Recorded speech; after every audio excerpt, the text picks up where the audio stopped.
Mais avant le Da Vinci Code, avant Lincoln, avant la médiatisation de toute cette affaire, une question semble évidente. D'où viennent les informations détenues par Gérard de Sède pour l'écriture de son best-seller? Peut-être d'un seul et même homme, resté dans l'ombre pendant des années. Dans les années 60, de Sède laisse tomber le journalisme pour se consacrer à l'agriculture. Il emploie alors un ouvrier agricole qui lui dit avoir trouvé un trésor à Gisors, ville de Haute-Normandie, possédant un château historique. Emballé par cette histoire, il écrit un article diffusé dans la presse grand public. Un certain Pierre Plantard le contacte peu de temps après et lui remet une somme de documents considérables sur le sujet. Il est venu avec les plans d'une structure souterraine liée à l'ordre du Temple. Ça, c'est Gérard de Sède qui le relate dans son ouvrage. Or, Pierre Plantard a contacté Gérard de Sède par rapport à son article sur Gisors et la présence d'une chapelle souterraine. Pierre Plantard avait eu vent qu'il existait une cache souterraine liée à l'ordre du Temple et il a pu penser que ça correspondait à celle de Gisors. Ces documents vont influencer Gérard de Sède pour l'écriture de son livre « Les Templiers sont parmi nous », qui connaîtra un certain succès. Après ce premier essai réussi, sans que nul ne le sache, les deux hommes collaborent à nouveau pour écrire L'Or de Rennes. Signé seulement Gérard de Sède, le livre est en réalité pensé par Pierre Plantard, et c'est ce dernier qui fournit à Gérard de Sède les documents illustrant son propos, dont les copies des manuscrits trouvés par Saunière et les relevés de certaines pierres gravées. Avant et après la parution du livre de Gérard de Sède, Pierre Plantard aurait déposé à la BNF plusieurs documents signés sous de faux noms, qui vont appuyer le propos de L'Or de Rennes. Serpent Rouge en fait partie. Ces documents contiennent autant d'indices mystérieux qui vont orienter les chercheurs vers de nouvelles pistes. Arbres généalogiques, textes poétiques obscurs, coupures de presse. Il faudra des années pour que certains chercheurs les relient à Pierre Plantard et établissent qu'ils ont été fabriqués par lui et son complice, le comédien Philippe de Chérizet. Un drôle de duo qui intrigue encore aujourd'hui. Pour en savoir plus, je suis allé rencontrer Paul Rouel, qui était l'ami de Philippe de Chérizet et qui a rencontré Pierre Plantard. Quelle est votre conviction personnelle? Sur Pierre Plantard? Alors nous avons remonté dans le temps et remonté très loin. C'est que Pierre Plantard, comme je vous le dis, était un cristal, avec une facette pour chaque interlocuteur, mais c'était aussi un excellent amplificateur de ce qu'il avait appris ou de ce qu'on lui apprenait. C'était ainsi qu'il était capable de diriger une conversation simplement par des silences ou des mines. Alors, comment vous dire, c'est extrêmement compliqué. J'ai toujours eu l'impression que Plantard était en représentation pour quelqu'un d'autre, qu'il était en train de jouer son rôle et son jeu par rapport à des informations qu'il avait trouvées ou reçues. Mais je n'ai jamais senti une seule fois Pierre Plantard, je ne dirais même pas sincère, mais disponible. Jamais une seule fois. C'est quand même un personnage énigmatique. Oui. Vous vous êtes posé des questions. Oui. Et vous en avez fait part à Philippe de Chérizet. Oui, bien sûr. Mais Philippe de Chérizet, un peu comme de Sède, gardait une réelle distance vis-à-vis de cette histoire. Lui aussi jouait son jeu. Et c'était le plus beau rôle de sa vie, celle qu'il interprétait au quotidien. Philippe n'était pas un chercheur, pas au sens commun, je dirais presque vulgaire du terme, de venir arpenter le terrain, de venir chercher, creuser, non. Il l'a fait au tout début et quelquefois avec Pierre Plantard. Ils ont examiné des grottes, des souterrains, mais de là à venir sur le terrain chercher, gratter, jamais. Mais pour Rennes, Philippe était un pataphysicien. Il voulait faire correspondre la réalité à son rêve, avec de l'humour, ce qui manquait aux autres.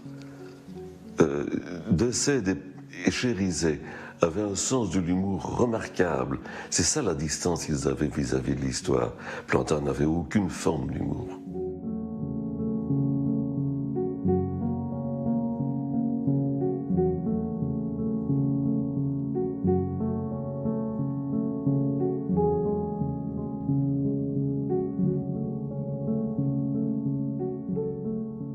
De Chérizet fait progressivement des aveux, notamment à Henry Lincoln, sur la fabrication des faux. Il serait, dit-il, l'auteur des parchemins soi-disant retrouvés par l'abbé Saunière et publiés dans l'Or de Rennes. Peu à peu, l'édifice imaginaire construit par Plantard se fragilise. Gérard de Sède, qui s'est senti manipulé, finit par s'éloigner de Plantard. D'autres auteurs réalisent qu'ils ont eux aussi été instrumentalisés, car Plantard n'a pas manipulé que Gérard de Sède. Il se cache en fait derrière tous les auteurs qui ont contribué à réorienter le mythe. Jean-Pierre Deloup, Jacques Brétigny, Louis Vazard, Henry Lincoln et même Jean-Michel Thibault, auteur de L'Or du Diable, qui sera adapté à la télévision par France 3. Alors, la prise de conscience que Pierre Plantard était l'homme de l'ombre qui avait inspiré ses ouvrages, elle est venue progressivement. Pierre Plantard s'est présenté comme étant un initié. Et c'est pour cette raison qu'il a eu auprès de ses auteurs, de certains d'entre eux, une aura particulière. Il fascinait parce qu'il savait. Et donc, suite à une série de conflits qui ont pour origine souvent un problème de relations égotiques, on va dire, eh bien, ces auteurs ont commencé, par exemple, à publier le contrat d'édition de L'Or de Rennes, de Gérard de Sède. Et là, on s'est rendu compte que les droits d'auteur ne revenaient pas au seul Gérard de Sède, mais revenaient aussi, pour une grande part d'entre eux, à Pierre Plantard. Et que Pierre Plantard était présenté comme le véritable concepteur de l'ouvrage.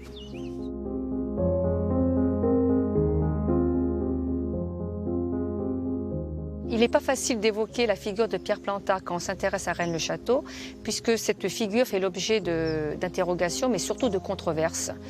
Les chercheurs de la première génération n'aiment pas Pierre Plantard, puisqu'ils lui reprochent de s'être greffé sur une histoire déjà existante, c'est-à-dire celle du mystère de l'abbé Saunière, pour articuler une mystification destinée à nourrir sa propre mythomanie. Gino Sandri a été le secrétaire du prieuré de Sion et il a très bien connu Pierre Plantard. Lors de notre rencontre, je lui ai demandé quel était le rôle de Pierre Plantard dans l'affaire de Rennes-le-Château.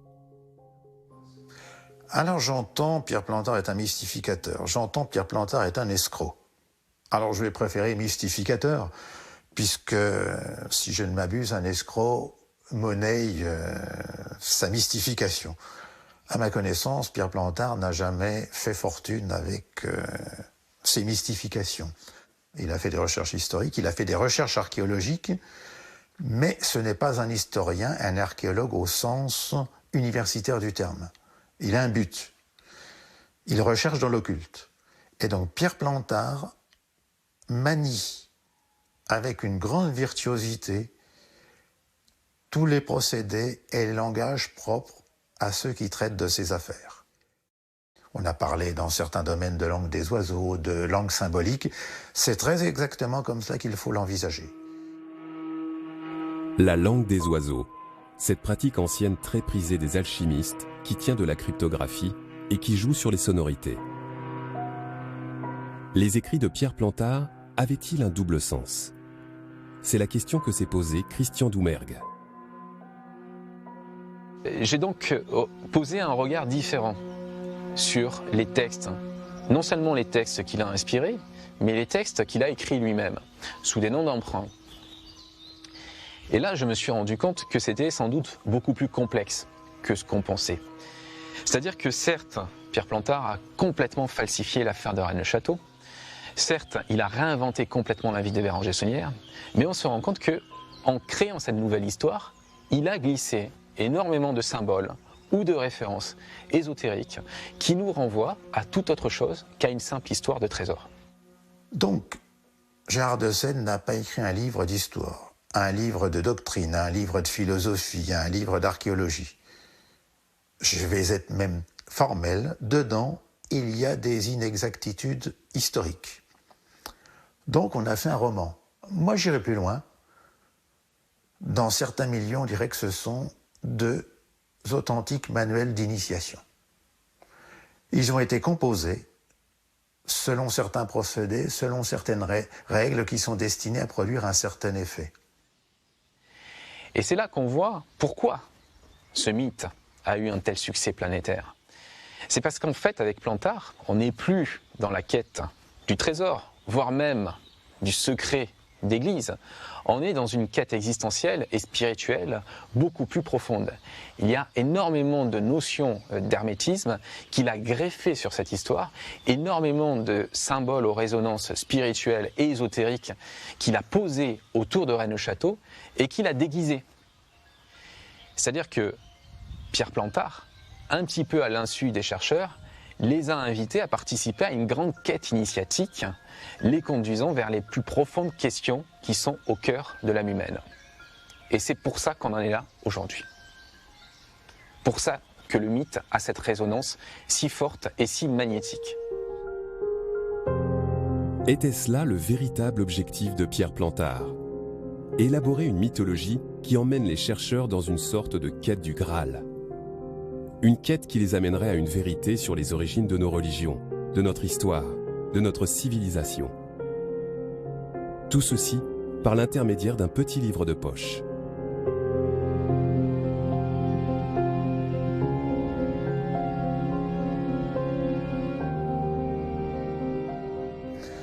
Et ça peut paraître paradoxal, dans ces années 60-70, de voir des livres à grand tirage servir de vecteur, de support à ce type de démarche. Mais ce ne sont pas les seuls.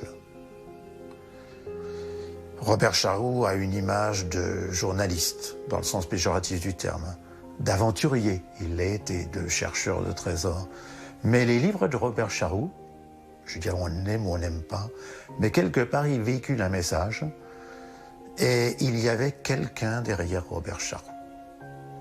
Donc le personnage de Robert Charroux est bien plus complexe qu'on ne l'imagine. Et le personnage de Gérard de Sède est peut-être plus complexe aussi qu'on ne l'imagine. En faire le dindon de la farce, c'est pour moi un peu rapide. Par contre, ces livres véhiculent certainement quelque chose. Alors parlons de mystification si on passe sur le sujet, parlons de message, parlons d'enseignement. Pourtant, l'affaire peut également influer de façon négative sur les chercheurs. Certes, oui, elle est fascinante, mais elle est aussi insidieuse, et les pièges sont nombreux. Ça fait 7-8 ans que je fréquente un petit peu Rennes-le-Château et les microcosmes. Je me suis rendu compte qu'en fait, les lieux également ont une influence sur les personnalités. Il y en a certains qui ont parlé d'égrégore. En fait, Rennes-le-Château, d'abord, exacerbe certaines pulsions, notamment l'ego. Ça suscite beaucoup de rivalité, de jalousie aussi, et également aussi de certaines personnes qui tout d'un coup ont l'impression d'avoir une certaine mission, qu'ils sont là pour délivrer certains secrets. Donc ça, il faut être très très prudent. Rennes-le-Château aussi, comme certains l'ont dit, ça peut être un asile à ciel ouvert. Donc il faut raison garder. Donc au début, lorsqu'on arrive à Rennes-le-Château, on a tous le même parcours, on pense qu'on a découvert quelque chose que d'autres n'ont pas, et on commence un petit peu à prendre un petit peu le melon. Et puis après, petit à petit, on se calme, parce qu'on se rend compte que le mystère se transforme en d'autres mystères, au pluriel, et que c'est très très vaste. Et on ne sait même pas jusqu'où ça peut aller. Parce que on ne sait pas pourquoi, à un moment donné, on est amené à s'intéresser même à des anciennes civilisations. Ça, c'est un mystère aussi.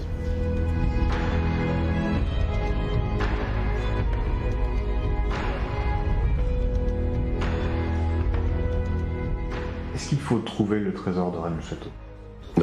Non. Trouver le trésor de Rennes, c'est non. Bon, premièrement parce que j'ai bien l'impression que le trésor, le vrai trésor, c'est un paysage fabuleux, c'est une histoire extraordinaire, c'est une légende, c'est un rêve, et c'est le seul trésor qui peut être partagé par tout le monde. Et c'est un rêve qu'il ne faut surtout pas supprimer.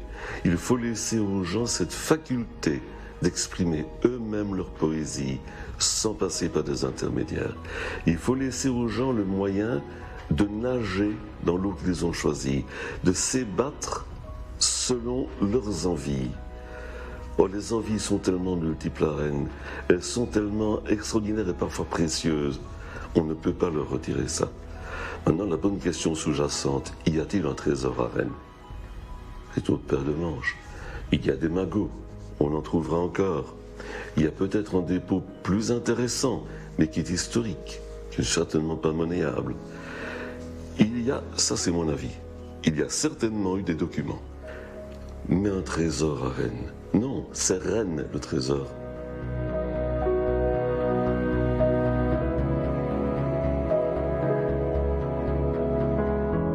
Je partage l'avis de Paul Rouel, et ce documentaire pourrait s'arrêter ici. Mais tout le monde brûle de connaître l'origine de la fortune de l'abbé Saunière. Même l'évêché a mis en procès l'abbé afin qu'il fournisse des explications sur ses dépenses. Ses sources de financement sont probablement multiples. L'une d'elles serait un vaste trafic de messes, peut-être inspiré par un certain abbé Prévost qui officiait au Canada. Une piste qui intéresse beaucoup Christian Attard.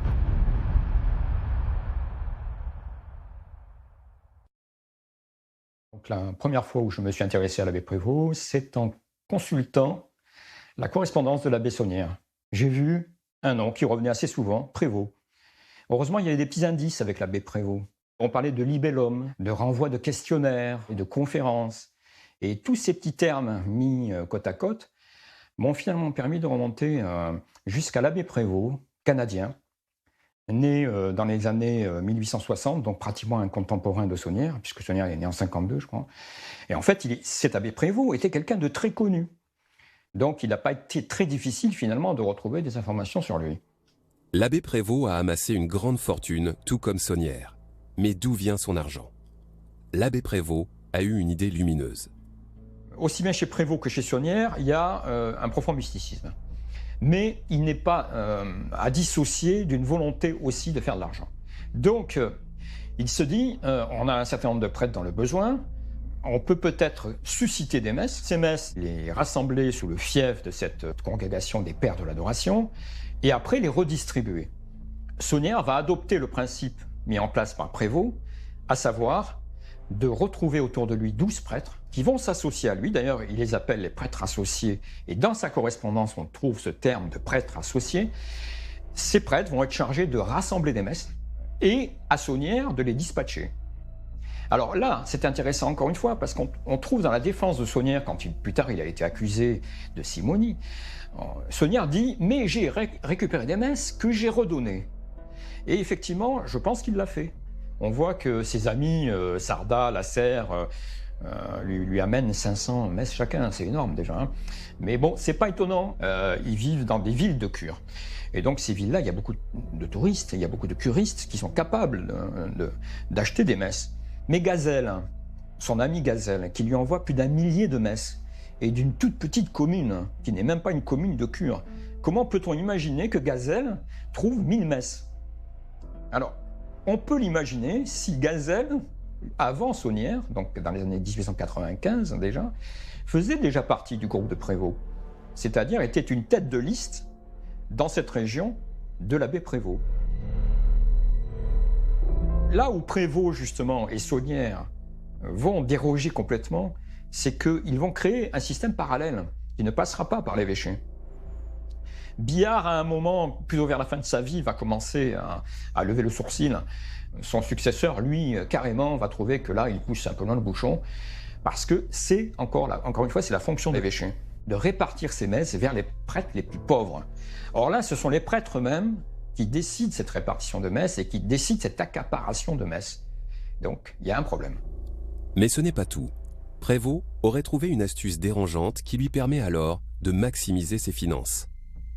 Il faut qu'on parle d'autre chose qui est beaucoup plus problématique et qu'a inventé Prévost et que je soupçonne Saunière d'avoir mis au point lui aussi, c'est la réduction des messes. C'est-à-dire qu'à un moment, comme Saunière, trop de messes arrivent.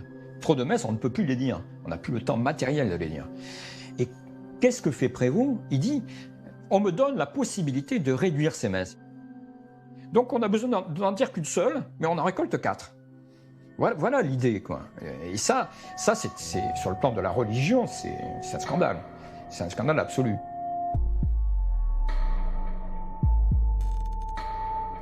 Le système fonctionne et les sommes d'argent reçues sont colossales. Prévost décide alors d'investir cet argent dans de l'immobilier. Prévost a un patrimoine immobilier énorme, au point qu'il s'achète le château de la Beuvrière, qui est un véritable château.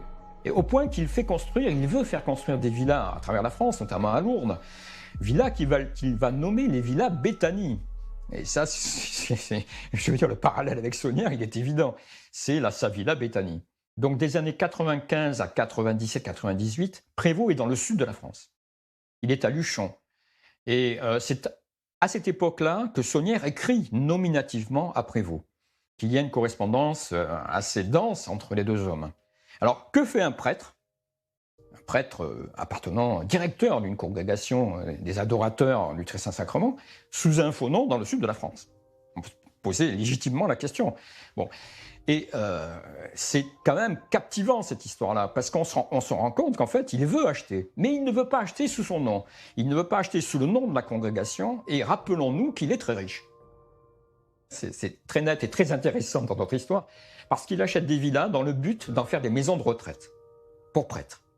Et qu'est-ce qu'on voit sur la villa Béthanie, quand on traverse le porche, on voit que cette maison est destinée en fait, et Saunière le dit en plus dans sa défense, il dit « je construis une maison pour des prêtres ». Et ça, c'est l'idée de Prévost. Prévost dit « je veux construire des maisons qui soient des lieux d'asile pour les prêtres ». Quand Prévost va quitter ce mouvement, il faut quand même savoir qu'on est le nombre de prêtres affiliés à ce mouvement, dont Saunière, en fait, il est parti de 6 000 prêtres jusqu'à atteindre 80 000 prêtres. C'est quelque chose d'énorme en France. Hein. C'est un réseau qui maille la France. Moi, je pense que Saunière était un homme génial. Certains chercheurs ont dit que c'était un imbécile. Je ne suis pas du tout d'accord. C'était quelqu'un d'intelligent, de très instruit. Et tout en étant totalement isolé, il a ramené à lui des sources de financement énormes et de tous côtés. Donc, je trouve que sur le plan intellectuel, c'était très certainement quelqu'un de remarquable. Les prêtres adorateurs, donc le Très Saint-Sacrement, envoient des mandats à Saunière. Ça, c'est un autre côté des choses qu'on n'a pas dit. Des fois, on dit, mais les messes ne suffisent pas à financer Saunière. Mais Saunière n'a pas reçu que des messes. Il a reçu aussi des dons en argent. Il a reçu aussi des mandats. Saunière a toute sa vie été un quémandeur. Là, on parle de 2-3 mouvements, des prêtres du Très Saint-Sacrement. Mais en France, il y a eu énormément de mouvements. Énormément de mouvements qui se sont attachés à cette fin du XIXe siècle. Des mouvements en général créés par la haute bourgeoisie, la très haute, et puis la noblesse. Ils se sont attachés à créer des mouvements pour aider ces prêtres nécessiteux. Or, Saunière se présente comme un prêtre nécessiteux dans un petit village de France, avec une église en ruine, etc., etc. Il va jusqu'à demander de la cire, il va jusqu'à demander des linges de messe.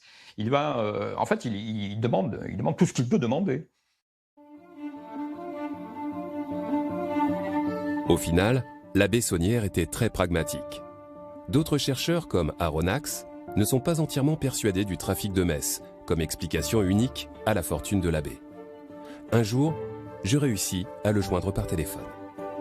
Pour moi, l'hypothèse la plus crédible de la fortune de l'abbé Saunière, c'est la découverte d'un dépôt souterrain, et pas loin du village. Mais c'était un secret de polichinelle. Hein. Ce dépôt souterrain, il a été plusieurs fois divulgué à demi-mot par les anciens de Rennes-le-Château. C'est vrai que durant son procès, l'abbé Saunière a avoué avoir s'être livré à un trafic de messes, mais pour moi, ça ne tient pas la route. C'est un système de défense qu'il a adopté. Ces messes, c'est une manière de blanchir l'argent, de blanchir les richesses qu'il avait trouvées. Alors, trésor ou pas trésor ? Je décidai de reprendre dans l'ordre les nombreux indices rencontrés lors de mon enquête.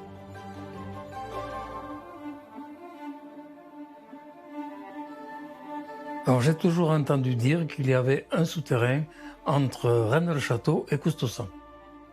C'est un souterrain qui descendait dans la vallée et qui passait, disait-on, sous la rivière La Salse et qui débouchait après dans le château de Coustoussan. Dans le village, on disait que le curé avait trouvé un trésor. Ça, tous les gens, même les plus anciens, le disaient. Les gens qui avaient vécu avec le curé, l'oncle de mon mari, son père, tout le monde disait qu'il avait trouvé un trésor. Et quand vous posiez la question à Marie, qu'est-ce que Marie disait ? Ah ben, elle répondait pas et elle parlait d'autre chose. Pourquoi Marie esquivait-elle le sujet ? Apparemment, même les anciens en parlaient avec difficulté. Les gens de Rennes, les anciens, ils ne voulaient pas du tout en parler de l'histoire de Rennes. C'était quelque chose, il fallait vraiment insister pour qu'ils se laissent aller pour dire quelque chose. Ce que me disait mon père, en fait, les gens de Rennes lui en voulaient un peu, même parce que justement, il ne faisait pas travailler les gens de Rennes, il faisait plutôt travailler des gens de l'extérieur, des campagnes voisines ou des villages voisins. Le grand-père d'Henri Mariou travaillait pour la Bessonnière. Il était maquignon et il aurait touché beaucoup d'or. Mon père était Charles Mariou.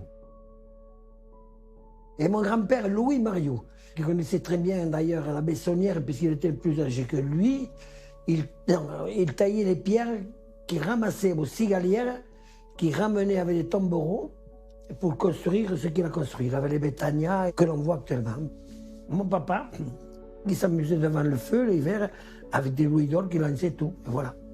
Mais des louis d'or, il y en a eu dans toute la maison. Dans la maison familiale, les parents du papa d'Henri le laissaient souvent jouer avec des pièces d'or. Et pourquoi pas? On raconte que la Bessonnière demandait à certains maquignons de vendre des objets dans des foires contre une commission. Les pierres par elles-mêmes, précieuses et tout, ce qui reste, c'est enfoui. Ça m'étonnerait que personne ne le trouve. C'était immense ce qu'elle a trouvé au départ. Ce qui reste est enfoui. C'était immense. Parle-t-on du souterrain? Je décidai d'insister sur le sujet. Je sais beaucoup de choses que je ne vous dirai pas. C'est gentil d'être venu. Vous viendrez une prochaine fois. Mais qui touche à quoi, je veux dire Qui touche à beaucoup de choses.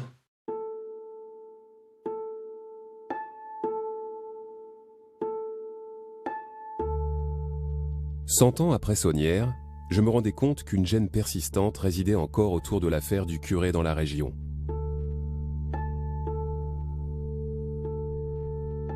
Pourtant, Pauline Olive, la tante d'Antoine Captier, lui aurait fait une confidence précieuse.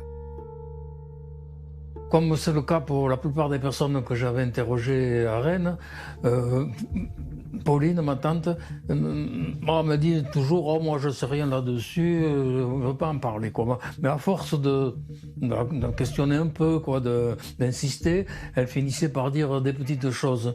Notamment, elle parlait d'un souterrain. Il y avait même 2 souterrains à Rennes, disait-elle. Et surtout, elle me disait que Marie lui avait révélé le secret sur un trésor caché dans un souterrain. Elle a été toujours assez discrète. Simplement, elle me disait que c'était des choses religieuses. Donc, elle ne m'a pas parlé de pièces d'or ni rien, mais enfin, c'était des choses de valeur qui avaient permis à Sonnières de construire tout ce domaine. Des objets religieux, mais pas que. Selon Aronnax, plusieurs bijoux et monnaies anciennes ont été aperçus. C'est ma formation d'enquêteur, de policier, qui m'a relancé un petit peu dans cette affaire. J'ai été amené à investiguer sur des pistes qui avaient été oubliées par les chercheurs.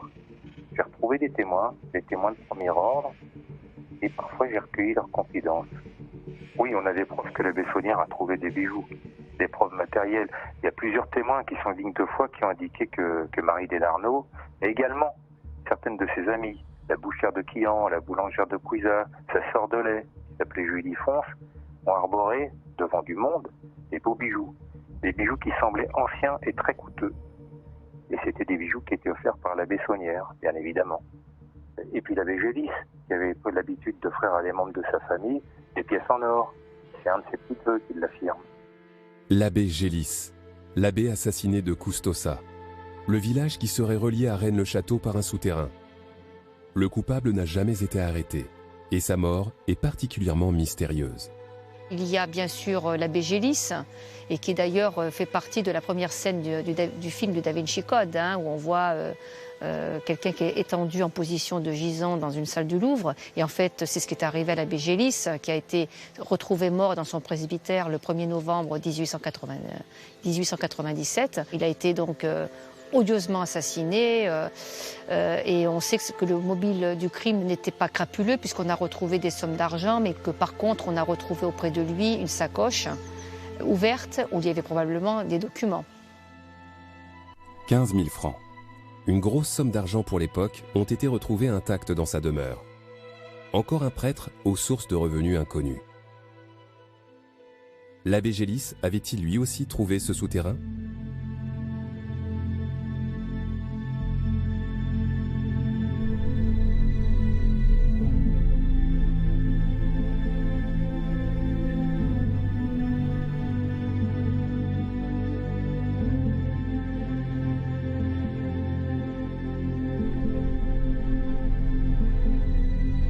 Michel Vallet est un spécialiste des cas trésoraires et il suit l'affaire depuis plus de 40 ans. Après avoir rassemblé de nombreuses informations de sources diverses, il a réussi à reconstituer la chronologie et la liste des diverses trouvailles qui ont été faites dans l'église du village. Certaines ont peut-être été délibérément cachées par l'abbé Antoine Bigoud, le prédécesseur de Saunière. C'est peut-être dans l'église que se trouve une partie des réponses à nos questions.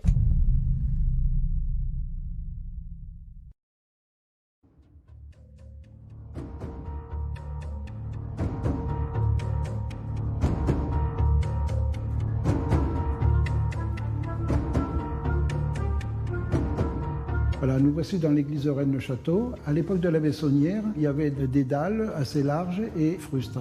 Lorsqu'elles ont été enlevées au début des travaux, on a tout de suite trouvé des tombeaux assez grands, mais tous vides. L'abbé Saunière fait démonter la chaire qui était vétuste, vermoulue. Lorsque la chaire a été démontée, elle a libéré un lot de papier. Des témoins ont parlé de paperasse, de la Révolution. Après le démontage de la chaire, qui était soutenue par un pilier, le pilier est mis dans un coin.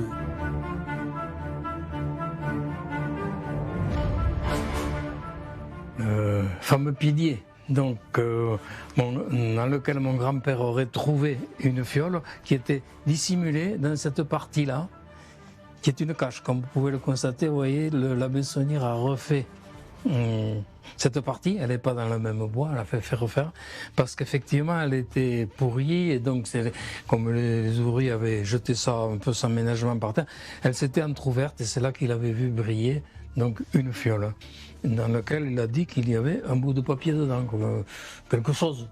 Parce que oui, quand même, c'est assez long. Il a été porté cette fiole intacte à l'abbé Saunière. L'abbé Saunière l'a probablement remercié et s'en est resté là. Dans cette fiole, selon Michel Vallet, un parchemin qui invite à fouiller sous une dalle, en dessous du pilier en bois. Donc c'est bien ce qui s'est passé. L'abbé Saunière a fait soulever cette dalle et dessous a été trouvée donc une chemise de couverture noire, des clés et un livre. L'histoire de cette découverte par l'abbé Saunière ne sera connue qu'à la fin des années 30 par une parente de l'abbé. Antoine a rencontré cette dame 70 ans plus tard. Alors, ce qui a relancé pour moi mon intérêt pour le souterrain en particulier, c'est parce qu'il y a bien une autre personne avec qui j'avais des projets d'ailleurs d'écriture, qui m'a beaucoup parlé de l'existence effectivement d'un souterrain. Cette dame, lorsqu'elle était jeune, elle était très proche de Mademoiselle Marie, c'était une jeune fille. Elle a fini par lui dire certaines choses, de quoi pour lui faire plaisir. Elle était à la recherche d'un trésor comme dans l'histoire du comte de Monte Cristo, quoi. Alors elle farfouillait, comme on dit, et donc elle a fini par dénicher ça.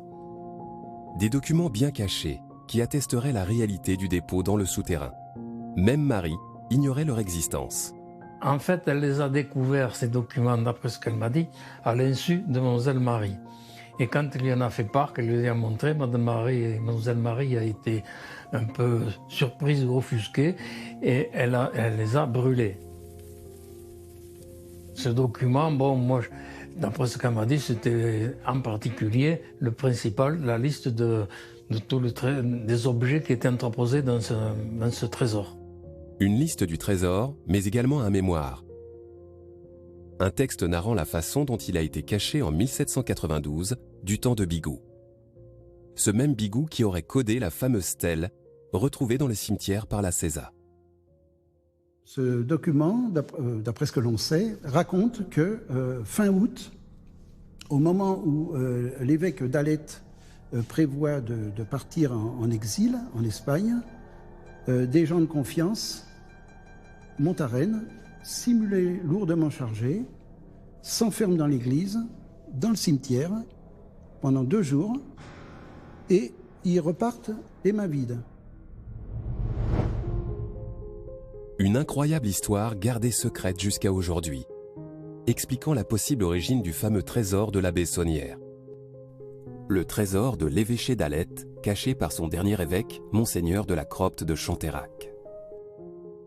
On sait qu'avec ce mémoire se trouvait un parchemin très long, avec une énumération assez pléthorique d'objets précieux, provenant de la cathédrale d'Alette, mais aussi énumérés une par une tous les objets de collection de l'évêque Cropte de Chantérac.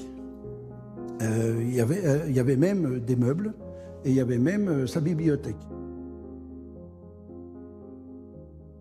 Alette-les-Bains se situe à 15 km de Rennes-le-Château. Alette signifierait « lieu choisi » ou encore « élu ». Encore un petit village très particulier où le comte du Razès élève le monastère en abbaye en 813. C'est une date à noter puisqu'on retrouve l'an 813 dans un roman de Maurice Leblanc intitulé 813, les 3 crimes d'Arsène Lupin. Selon les chercheurs, les livres de Maurice Leblanc pourraient bénéficier d'une double lecture.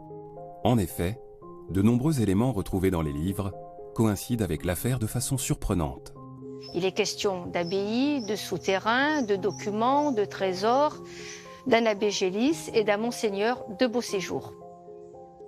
Celui-là même qui a traduit Béranger Saunière devant le tribunal de l'officialité. Beauséjour le soupçonnait-il d'avoir accédé au souterrain et de s'être enrichi subitement. Dès la découverte du tombeau des seigneurs, le souterrain semble devenir l'obsession de l'abbé. Il sait qu'après le tombeau des seigneurs, une galerie continue, descend hors du village. Elle est probablement un peu transversale, cette galerie.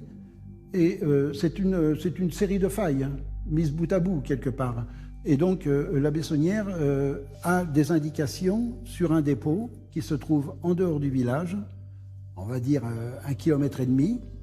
Ce qu'il trouve, c'est que le terrain est très dégradé. Pas question de partir d'un seul trait du cimetière de Rennes jusqu'à l'endroit où étaient déposés les biens de l'évêque. C'est ce qui explique d'ailleurs ces recherches assidues et constantes dans le cimetière, du côté du château, parce que finalement, il avait un tracé de cette galerie et il a essayé de trouver une entrée secondaire, mais n'y est pas parvenu. Changement de plan pour l'abbé, qui aurait alors cherché la sortie du souterrain à plusieurs kilomètres loin du village. Au bout de plusieurs années, il aurait fini par réussir. Il faut expliquer surtout que l'endroit était très incommode. Il y avait des éboulements, il devait être très dangereux, des effondrements à cause de l'humidité, du fait que ce n'était pas entretenu, forcément, parce que ce sont des failles naturelles. L'abbé aurait alors avancé laborieusement, mais au bout de sa détermination, peut-être serait-il arrivé dans des salles plus larges, dont une avec des coffres, selon Pauline Olive. Il a dû trouver probablement à partir de 1898 et il a pu ponctionner, mais de façon très, très sporadique, on peut dire jusqu'en 1906-1907. Parmi ce qu'il a retiré de la cachette, évidemment, il y avait des objets précieux en métal, mais aussi des meubles, au moins quelques meubles assez anciens, Louis XIII, et des ouvrages de bibliothèque du XVIIe, XVIIIe siècle.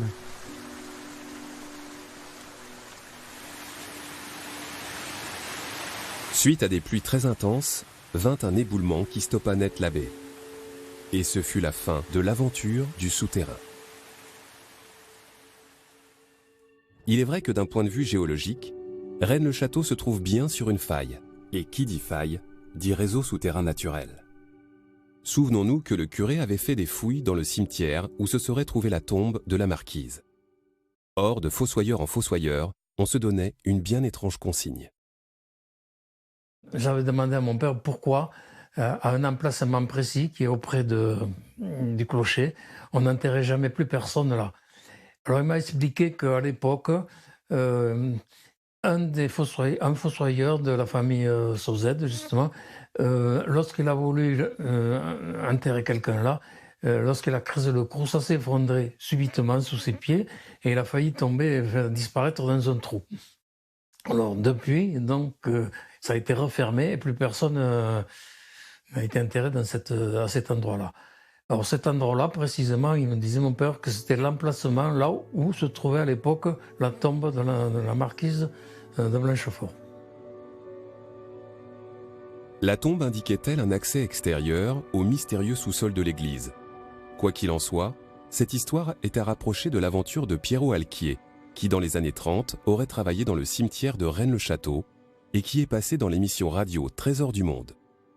Guy Gentil l'a rencontré. Je faisais les marchés à ce moment-là. Donc je faisais le marché de Perpignan, j'avais un camion et je me faisais aider pour charger, pour décharger, je me faisais aider par ce qu'il appelait un trimardeur, qui était un SDF, quoi, gentil, comme ils étaient à l'époque. Je lui dis, mais c'est Pierrot, celui qui me donne un coup de main. On discute, et je lui dis, tu connais Rennes-le-Château? Il me dit, oui, il me dit, ils sont descendus de Paris pour me faire parler avec une boîte noire, mais je leur ai rien dit. Je lui dis, comment tu leur as rien dit? Oui, ils sont venus de Paris, ils m'ont interrogé sur un curé, sur le trésor de Rennes-le-Château. J'avais pas parlé de trésor, moi, j'avais parlé juste de Rennes-le-Château. J'ai dit, pourquoi ils t'ont parlé de ça? Ben, il me dit, parce que je travaillais dans le cimetière de Rennes-le-Château, et en creusant une tombe, le sol s'est effondré. Et là, je suis tombé dans un souterrain où 3 hommes à cheval pouvaient se tenir, et là, il y avait des panières et des armes comme les Romains. Ah, j'ai dit, ah bon, alors je le fais parler, parce qu'il y avait une chose qui m'étonnait, un clochard, il sait où il y a un trésor, et il n'en profite pas, c'est... Donc j'ai dit, alors, il m'a dit, j'ai rempli ma bérette, j'ai rempli mes poches, c'est les paroles textuelles qu'il a eues. Il n'a pas dit béret, il a dit bérette. Là, j'ai travaillé 15 jours, au bout de 15 jours, j'ai donné congé, et je suis allé du côté de Mazamet, ou à Mazamet, et là, j'ai vendu mon or. Et qu'est-ce que ça fait après? Après, j'ai acheté un bar, il m'a dit. J'ai dit, un bar où? Il m'a dit, à Esperaza. Ah bon? J'ai dit, ça te ferait plaisir de revoir ton pays? Parce que moi, des fois, j'y monte vers là-bas. Il m'a dit oui. Et je l'amène à Esperaza. Je rentre dans un bar, parce qu'il y avait une chose qui m'a préoccupé, c'était ça. Il était tombé, il a trouvé un trésor et il est clochard. C'était pas normal. Donc je rentre dans le premier bar, personne ne le calcule. Bah, j'ai dit, ça doit être bidon. Il y avait un deuxième bar. On rentre dans le deuxième bar. Au bout d'un moment, il y en a un qui dit, oh Pierrot, qu'est-ce que tu fais là? Et je les laisse parler entre eux. Ils parlent entre eux. Quand ils ont fini, Pierrot nous rejoint, moi je vais vous trouver le bonhomme. Je lui dis, vous le connaissez ce monsieur? Il m'a dit, c'est l'ancien propriétaire du bar. J'ai dit, comment ça se fait qu'il est clochard? Il m'a dit, il est rentré un soir et il a flingué sa femme ou un truc comme ça. En fait, je sais qu'il a pris 20 ans de prison, il m'a dit.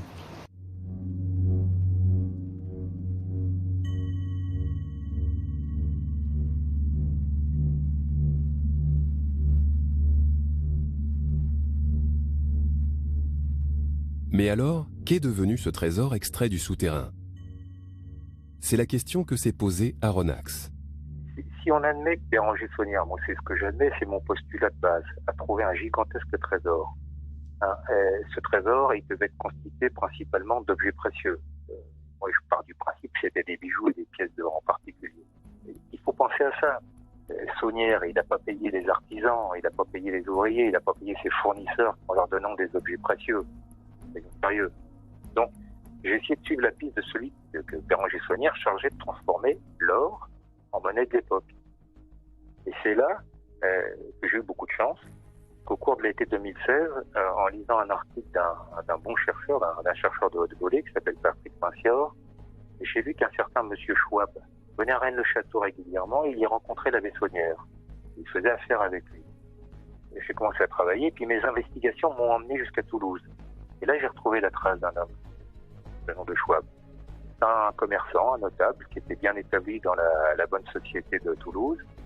Alors, coïncidence, dans le quartier où habitait ce monsieur Schwab, se trouve également le statuaire, Mona, qui a fait l'hôtel de l'église de Rennes-le-Château, le nouvel hôtel, mais également l'architecte de Béranger Saunière, Tiburce Caminade, son banquier probablement, et également un ami proche de l'abbé Saunière. Mais il manque une preuve pour concrétiser cette intuition. Et c'est toujours et encore la même dame qui va faire avancer son enquête. Cette dame-là, au cours d'un des entretiens téléphoniques que j'ai eu avec elle, a confirmé l'existence de ce monsieur Schwab. Alors, cette vieille dame, c'est une dame qui a 90 ans maintenant. Quand elle était jeune, elle avait donc l'habitude d'aller régulièrement faire ses devoirs dans la tour Magdala. La tour Magdala qu'elle appelait le bureau du curé. Elle explorait la bibliothèque, elle était un peu curieuse. Elle a donc découvert dans le bureau de l'abbé un document qui était au nom de Schwab.